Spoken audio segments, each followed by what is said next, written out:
Hi everyone, this is Mrs. Schlarman, and today I'm going to talk to you about how to build a slab built vessel with texture.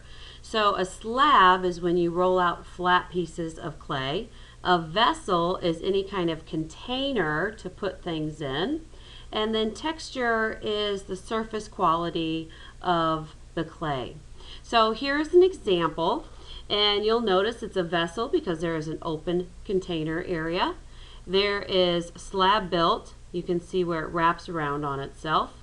And then on the bottom it has your name and the year it was made.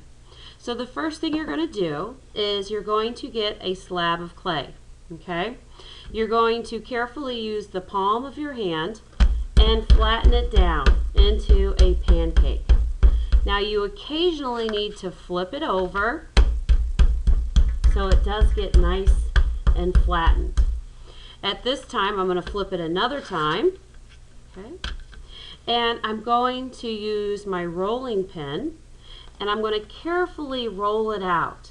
Now you have to be very careful not to squish it. So every so often I'm going to flip it and roll it again. I want to roll it to about the thickness of my pinky. If it's thicker than your pinky, it's too fat, and if it's skinnier than your pinky, it's too thin. Now you have to be careful because sometimes if you're pushing and you push like this, if you'll notice, the clay is now squished and it's way too thin and it's going to fall apart. So you want to make sure that it doesn't get squished too much. Now I squished there. This stuff is still nice and smooth, so it's not too skinny. Okay. What I'm going to do is make the base of the vessel, and it's a circular vase. So I'm going to use a cup, kind of like a cookie cutter. I'm going to put it on top of the clay. I'm going to push down, cutting that out. I'm going to take this part of the clay, pull it through, then pop it out of the yogurt cup, and I have my perfect circle. Yay! I'm going to set that aside. I'm going to take the rest of this clay and I'm going to wedge it back together. Wedging is when you're getting all of those air pockets out of the clay. If you have air pockets in your clay, it's going to cause it to pop in the kiln and basically crack during the firing. So we want to make sure all of those air pockets are taken back out. So right now what I'm going to do is I'm going to be basically making a fat snake the size of my hand. Okay. Then I'm going to use the palm of my hand and just kind of knock it down, just like this. Next, I'm going to flip it every so often. We don't want it to be stuck to the paper, and we always are working on the canvas so it doesn't get burnt, or on paper will work too. Then I'm going to roll it out. Now be careful, if I push really, really hard, is it going to make the clay get super skinny? Yes, and then it's going to be too thin and it'll fall apart. So I want it to be the same thickness as my pinky. So I keep rolling it, and I'm rolling it long and skinny like this. I'm rolling it out this way because what I'm going to do is take this piece and it's going to wrap around the bottom. So I'm going to keep going. I'm going to roll this out a little bit until it looks like it's the right shape. Okay. Then I want one side to be flat. The other side can be curvy. So I'm going to take my ruler, and on one side of it, just this little bottom, I'm going to cut it. Put that to the side.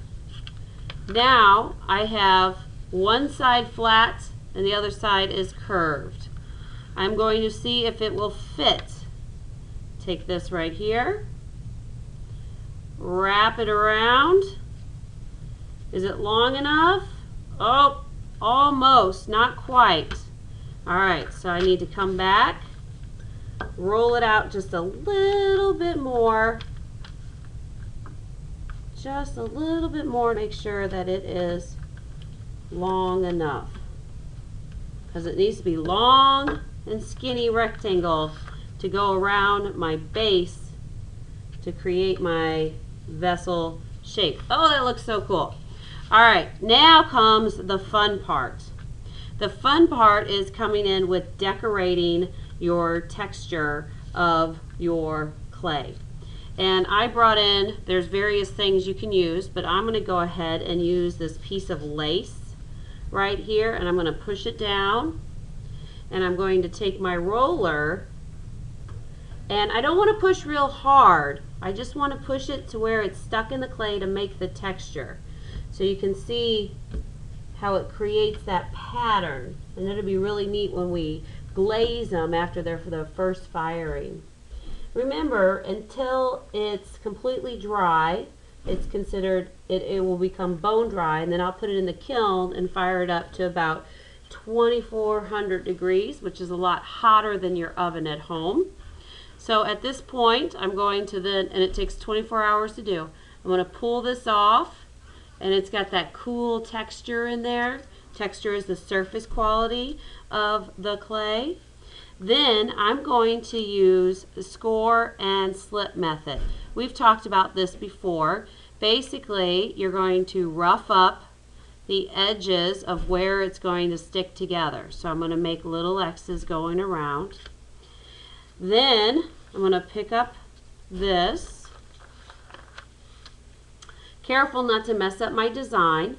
Over here is slip, which is the watered down glue. And this is what keeps your project together. Okay, so this works like a glue for the clay. So I'm going to go ahead and take it like that. So without the glue, it's not going to stick.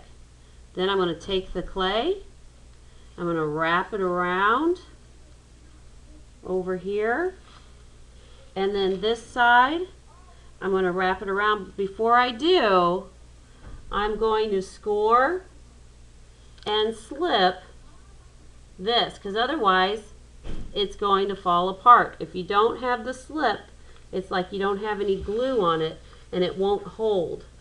So then I'm going to make sure that the edges are all squished in together and tight around the bottom, and you can double check and maybe check your glue here to make sure it is secure. Oh, look at that cool pattern I have on it, that texture there. That looks so neat. And it wasn't really difficult to do. All I did was put some lace and then rolled over it. Now, the next step you're going to do is, once it's all secure, you're going to bring it over to me. You're going to tell me how to spell your name, because you know I'm not a good speller. You're going to tell me how to spell it. And then I'm going to write the year on the bottom, and I'm going to set it up to dry. Once it's set up to dry, we don't want to touch them until they have been fired. So this vase that I just did, I used lace to create the texture. On this one, I used a pencil. I know it's kind of hard to see. I need to paint it so you can see it better. But I used just a pencil, and I drew lines into the clay. Now, this extra clay right here, we need to ball that up, and we need to put it back into the clay bag. Reason being is this clay, you can't take it home with you because it needs to be specially fired. It's just going to crumble into dust. And we have to be safe. Remember, no throwing the clay. Be aware of what you need to do. Come in focused. We only have one class period to finish this project in. So really make sure you are paying attention and ready to focus when you come to art. All right, I can't wait to see you and make slab built vessels with texture in our next class. Have a great day.